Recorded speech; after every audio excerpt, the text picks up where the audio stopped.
Como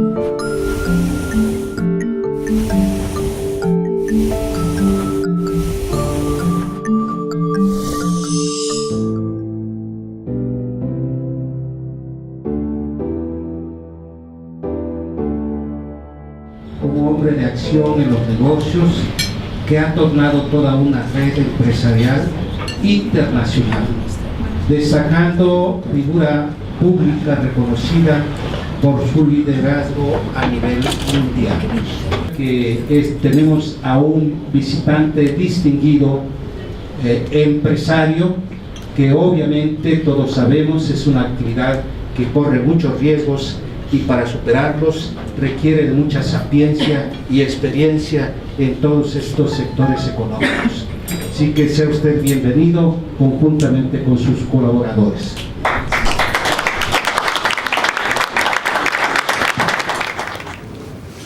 Buenas tardes, licenciado José Luis Uribe Ortega, presidente del Club Primera Plana, distinguidos periodistas y amigos que me acompañan. Es para mí un honor estar hoy como invitado especial de este club que cuenta con casi 58 años de existencia, más de medio siglo, arropando a grandes periodistas que día a día trabajan arduamente para hacernos llegar la información de manera rápida y oportuna. Actualmente funjo, como lo han comentado, como presidente del Consejo Internacional Empresarial COINE de Copal. También soy CEO en Joint Business Global Group, un corporativo con más de 25 años de experiencia en consultoría de negocios en todos los continentes. A través de estos más de 25 años de experiencia en el sector empresarial, he sido partícipe y también espectador de los grandes cambios sociales, culturales, económicos y políticos en mi país y en el mundo. Y he llegado a la conclusión de que el México que queremos aún no llega y que el verdadero cambio tiene que empezar con nosotros mismos. Represento un Consejo Empresarial Internacional que me ha dado la oportunidad de conocer nuevas culturas, nuevos países en materia empresarial. Nosotros trabajamos intensamente por lograr vínculos económicos exitosos en Latinoamérica, el Caribe, con nuestra contraparte, Asia, y actualmente por más de hace 3 meses, África, que se acaba de integrar.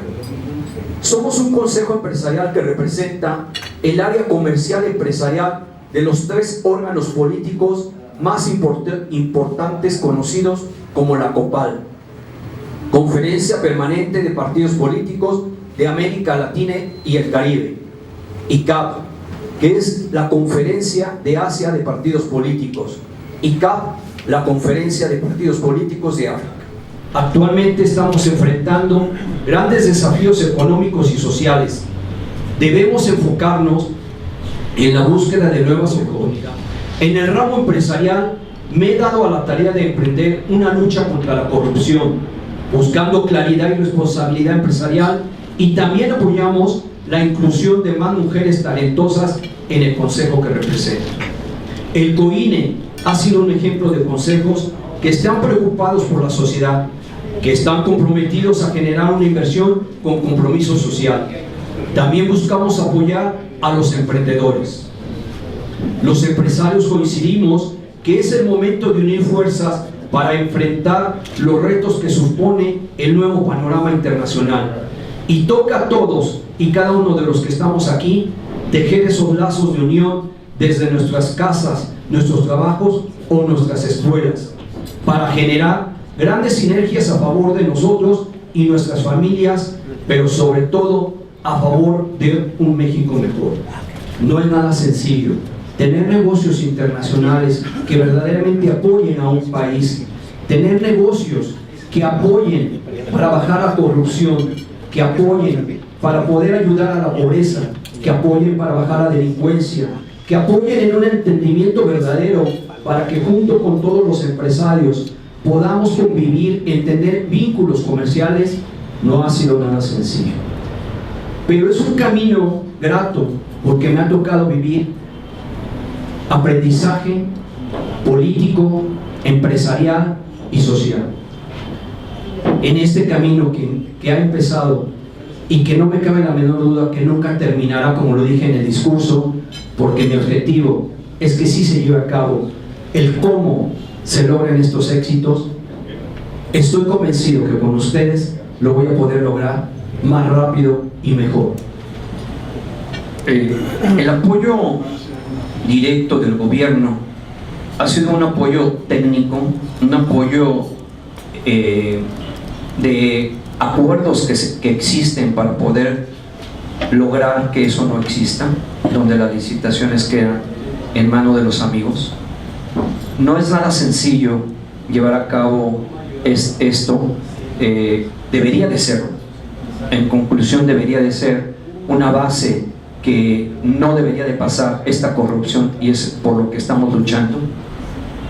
Pero el gobierno está llevando a cabo metodologías precisas, y yo he visto la parte de la metodología de lo de anticorrupción.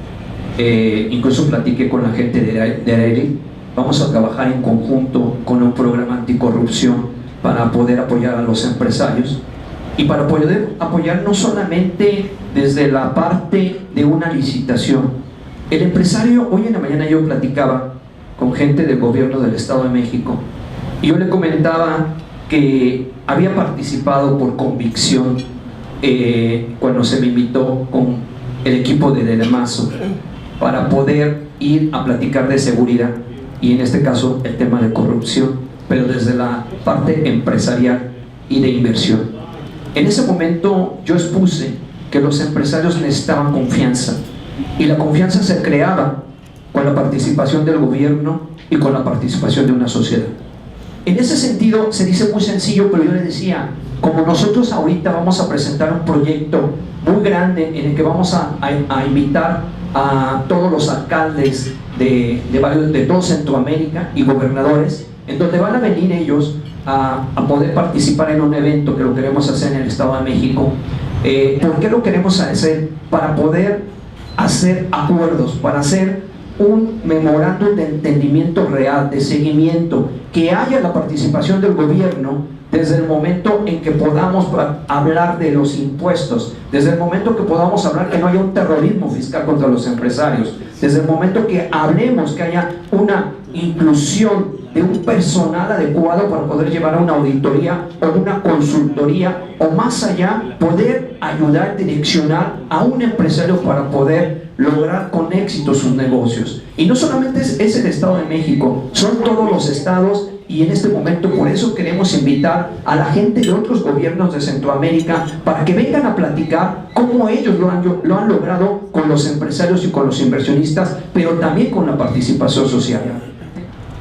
Con todas las entidades de gobierno que he participado, no puedo hablar de color porque he participado con muchas. Estoy apoyando a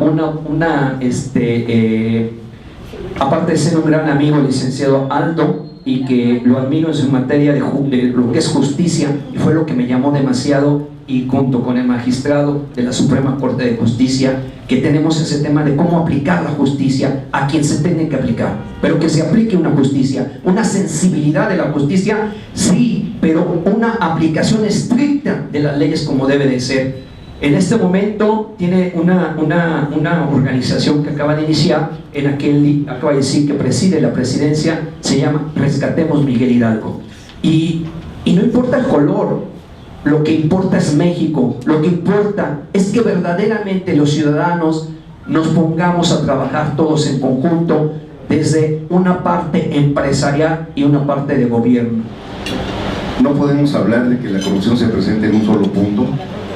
Pensamos que está presente en todos lados, y también pensamos que la impunidad es lo que afecta aún más, porque bueno, podemos hacer corrupción, no hay consecuencias, se genera la impunidad y la gente lo sigue haciendo. Entonces, ¿cómo corregir un problema tan severo, tan grave para la economía del país? La corrupción es un tema que se le tiene que tomar demasiada importancia, porque es un tema que afecta a la economía, afecta el nivel de convivencia, afecta a la familia y afecta en todos los contextos. Un tema ya creado por normas, hábitos, pero que sí se puede atacar.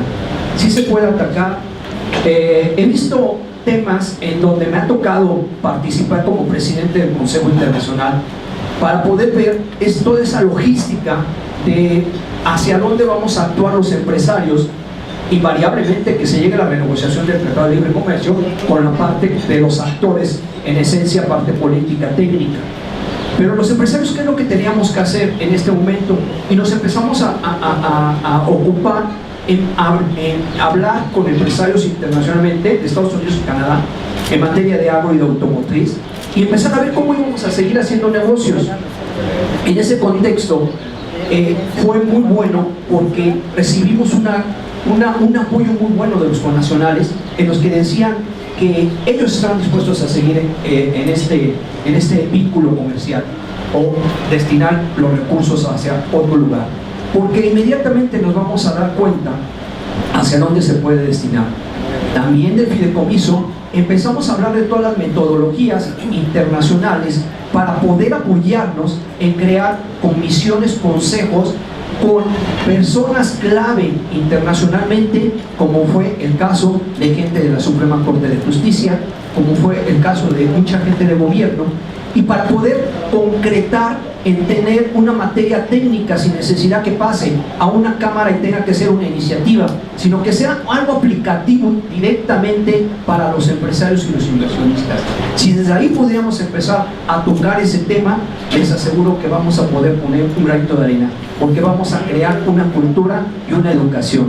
Y los negocios nuevos que estamos haciendo, que son inversión con compromiso social, estamos tratando de que la sociedad participe en todos los sentidos. La sociedad es clave para poder bajar esta corrupción, porque siempre decimos,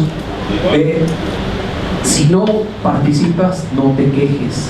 Tiene que participar la sociedad. Ciertamente que no podemos pedirle a una sociedad que pueda tener un pensamiento objetivo sobre una democracia y sobre lo que el gobernante está quedando y que va a realizar sobre el bien común. Pero es cierto que la sociedad, en un ámbito general, para sentirse bien en una comunicación, puede detectar cualquiera de lo que estamos hablando. Si educamos, y desde lo mínimo, nosotros vamos a hacer un proyecto muy interesante en otro país, gobierno todavía no lo firmo con el ministro, pero es un proyecto de educación y cultura, de parques, de fútbol, de natación. Es un proyecto hermosísimo, y les voy a decir dónde empieza la cultura a todos esos muchachos, jóvenes, niños, desde yoga y algunos otros actos que en el inconsciente crean una cultura nueva. Es un proyecto hermosísimo. Desde ahí les puedo asegurar que vamos a cambiar una sociedad. Lo que le agregaría al proyecto es, primero, eduquemos a los maestros, después eduquemos a la familia, después los entornos. ¿Pero en qué contexto? Cultura y educación, deporte. O sea, hay contextos en los que puedes formar a toda una sociedad para poder vincularlos desde un ejercicio, de una práctica, para poder lograr un bien común. Sí lo hay. Y sí sé que en México ahorita lo están haciendo. Hay que tomar lo bueno, hay que tomar, si no está el resto, pues tomemos lo poco que existe, y dentro de todo eso empecemos a trabajar. Tenemos una obligación como ciudadanos para todo este trabajo. Yo, en donde voy, a todo Centroamérica o de América Latina, de verdad les quiero hacer un comentario. Digo, México puede ser el hermano mayor para poderte apoyar. Confía en mí. Pero para decir confianza tiene que haber toda una metodología, y esa metodología de confianza se basa en inversión. ¿Quién es más corrupto, el que da o el que recibe? ¿Cómo es el que levanta? Yo creo que el problema de este país es que tenemos que ser justos y honestos, sobre todo los empresarios, los capitalistas, los dueños de las empresas, para que paguen un salario justo.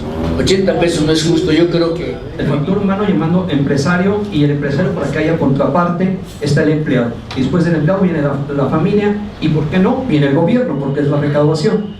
En la parte del negocio como tal, y vamos a hablar la tercera, que es algo muy importante, la parte de las leyes en la materia, entre ellos la justicia, entre ellos muchos otros temas que se tocaron ahorita. Me fascina.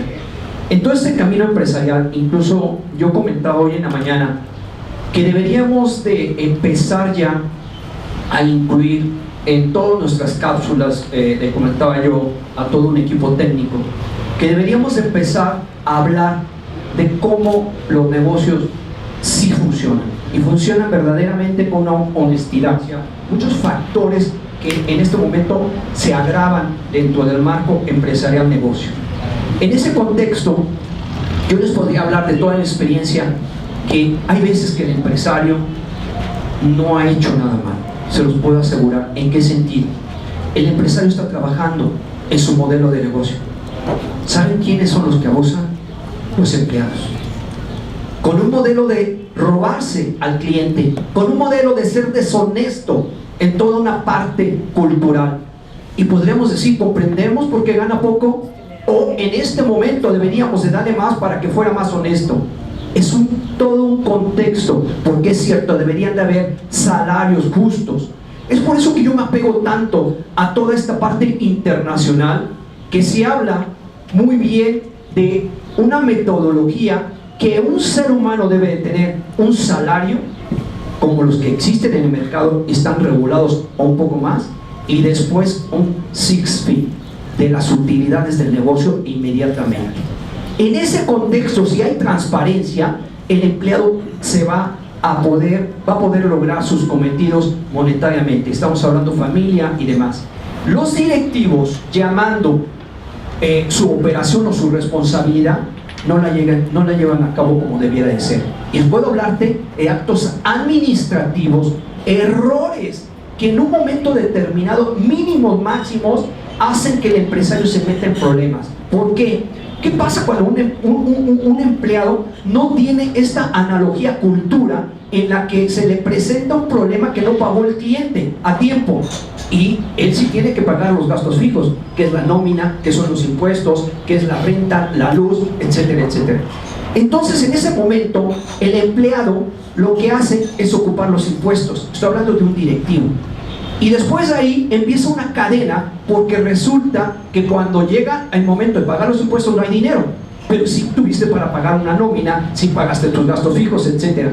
Y yo les decía, ¿cómo es posible que no vemos que el empresario no fue el responsable? Fue la cadena productiva, llamando la economía que se para por situaciones adversas, porque lo hemos visto ahorita, desde un tratado de libre comercio, un presidente que espanta a los empresarios, las bases que faltan en materia jurídica fiscal de apoyo a los empresarios. Podemos ver demasiadas cosas que el empresario entonces se presenta ante situaciones adversas jurídicas fiscales para poder enfrentarse, decir, tengo una deuda, pero se puede decir, pero tiene que llegar el momento que eso se tiene que recuperar y se tiene que pagar, sí, pero ya está a destiempo. Y ya estando a destiempo, llegan unos auditores y en este momento te embargan y en este momento paran el negocio, etcétera, etcétera. Entonces yo les decía, yo estaba en contra y les decía, los outsourcing no pueden ser malos. Los outsourcing pueden ser bien manejados estructuralmente. En Estados Unidos creció todo por los outsourcing. Si son bien manejados con estructuras sólidas en apoyo al empleado, puede ser muy bueno. Desafortunadamente aquí, y aquí viene la parte de corrupción, empleado, hay personas que se dedicaron, intermedias, gestores, a corromper esa sociedad de outsourcing, porque eran vendedores de facturas. Era toda una sociedad que viene a perjudicar, pero todos tenemos la culpa, porque tenemos que hacer un alto en un momento determinado y no caer en ese tipo de gestoría, sino creer en las autoridades, creer en las leyes y tener un buen analista financiero, jurídico, fiscal, que inmediatamente nos apoye para poder tener diálogos con las autoridades y poder negociar, tener la cultura de negociación, porque no es malo presentarse y decir, tengo un adeudo fiscal, pero ya sentimos que nos estamos acercando y que nos van a meter a la cárcel. ¿Por qué? Pues porque hemos visto la corrupción, porque hemos visto que cuántos empresarios no los han metido a la cárcel por estos actos. Y decimos de repente, ¿fue bueno o fue malo? No sé, fue. Simplemente no hay que dejar de creer. La justicia sí se aplica, sí se puede aplicar, pero nosotros tenemos obligaciones y responsabilidades para hacer esa aplicación estricta de la justicia. El mensaje al empresario que diría yo es que no se deje corromper, que verdaderamente crea en los valores y crea en lo que hizo, porque un día funcionó ese modelo de negocio. Que no se desespere, que solamente se acerque a gente verdaderamente inteligente, que sea experta en la materia, porque hay veces que va a gastar muchísimo más con los gestores que con un experto. Que sea muy inteligente. Hoy en este camino internacional, por eso le llamamos memorándum de entendimientos y due diligence. Toda esa parte un empresario lo puede hacer valer. Y hoy en día hay tantas dependencias de gobierno que lo que yo digo es que den a conocer más este tipo de evento, proyecto o metodología que tienen. Son buenas, pero que capaciten a su gente para toda esta sensibilidad, porque si partimos que solamente van a tener una generalidad y va a ser aplicativa a criterio, yo me pregunto hacia dónde vamos a ir todavía. Juntar a empresarios primero fue muy difícil. Hablé con 15 empresarios, no menos, saliendo de ahí, que me tienen confianza en mi firma. Saliendo de ahí, ninguno quería trabajar con los demás. O sea, se cree que su core business es único y que en ese momento no pueden. Y volveríamos al tema seguridad. ¿Por qué?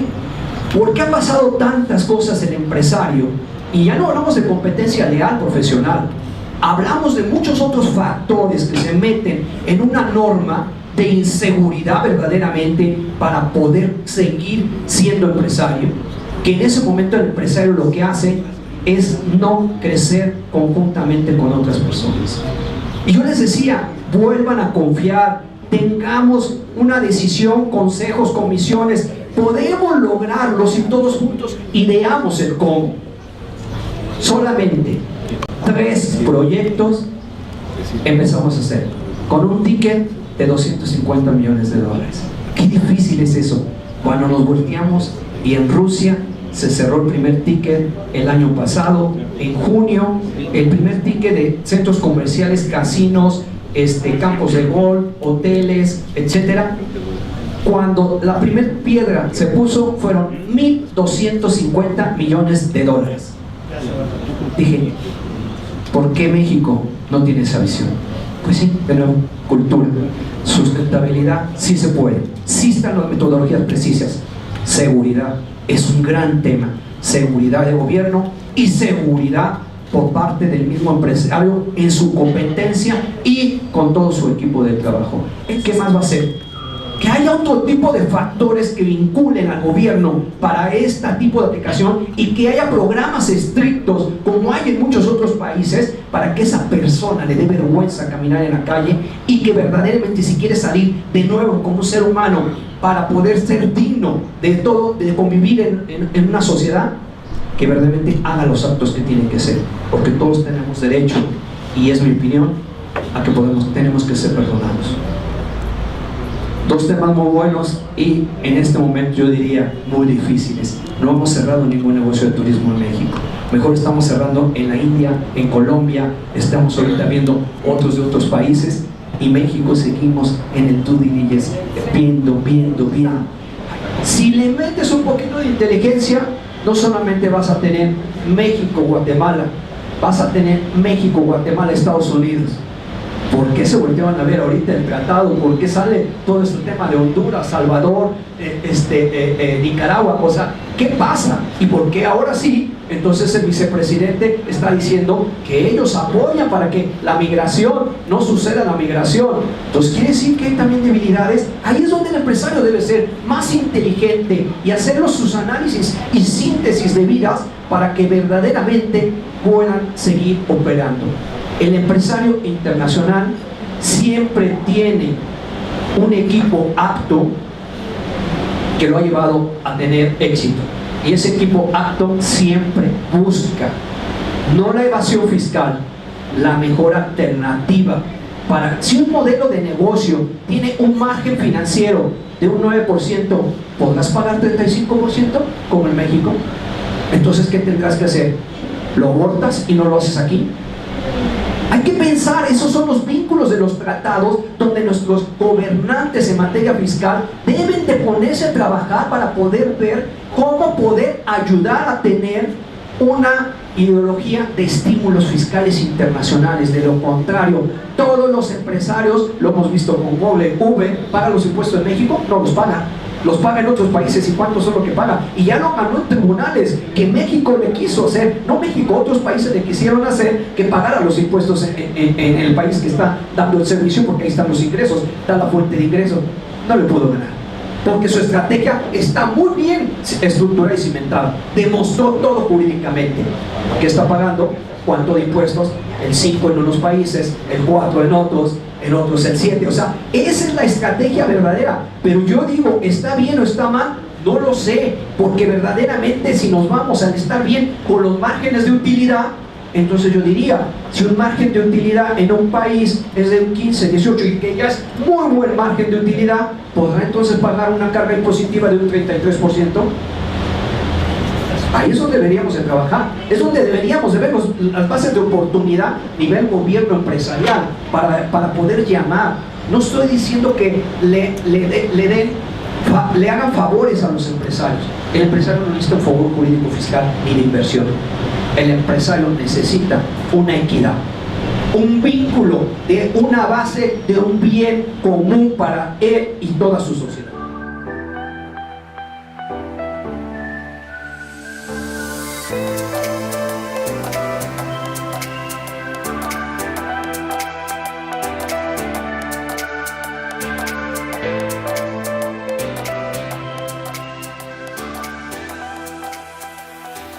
Thank you.